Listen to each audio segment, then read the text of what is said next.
আজকে তোমাদের সঙ্গে একটা মজার গল্প শেয়ার করি। আমার কর্তা বিয়ের আগে নাকি নিজেই রান্না করে খেত, একা থাকতো তো সেই জন্য নিজেই রান্না করে খেত। আর ও নাকি খুব ভালো রান্না করতো, ওর সমস্ত বন্ধুবান্ধব যারা এসে খেয়েছিল খুব মানে খেত সেই সময়টা, বলতো নাকি খুব ভালো রান্না করতো আর কি। তবে আমার বিয়ের পর না একদিনও খুন্তি হাতে করতে দেখিনি আমি। সেই তবে থেকেই শুরু করেছি রান্না করতে। মাঝে সাঝে হয়তো আমি অসুস্থ হলে এক আধবার হয়তো রান্না করেছি, আর অসুস্থ অবস্থায় খেয়ে কী বলবো বলো, ভালো কি মন্দ সেটা তো আর আমি বলতেই পারবো না। আর আজকে কর্তার ইচ্ছে হলো তুমি পারবে না, ছেড়ে দাও, আমি আজকে টকটা বানাবো।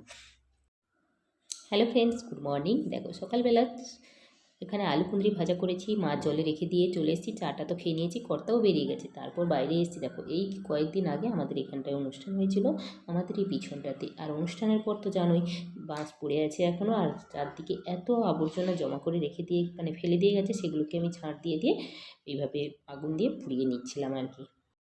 আর এই যে দুদিন ধরে দেখছি মেঘ করেছে, যদি একটু বৃষ্টি হয় না, ওই যে প্লাস্টিক পড়ে আছে সব জল জমে মশার বাসা করবে। এমনিতেই তো মশা চারিদিকে প্রচুর আছে, তারপরে যদি আবার বৃষ্টি জমে জল, তাহলে তো আর বলার নেই।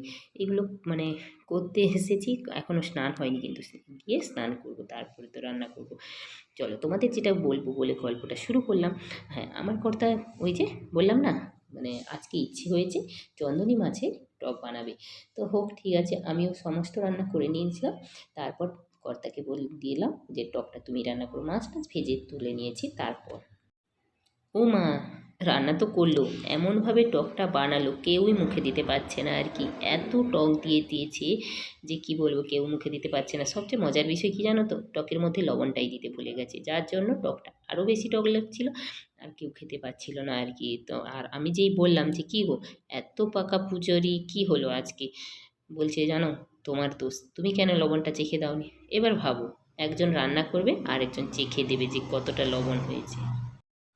আমরা মানুষরা হচ্ছে অভ্যাসের দাস, তাই না?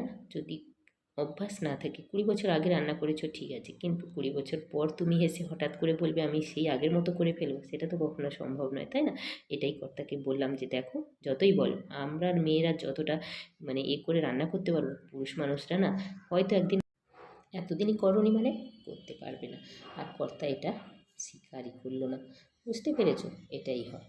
চলো আজকের মতো এই ভিডিও এই অবধি। ভালো লাগলে অবশ্যই একটা লাইক করে দিও। টাটা।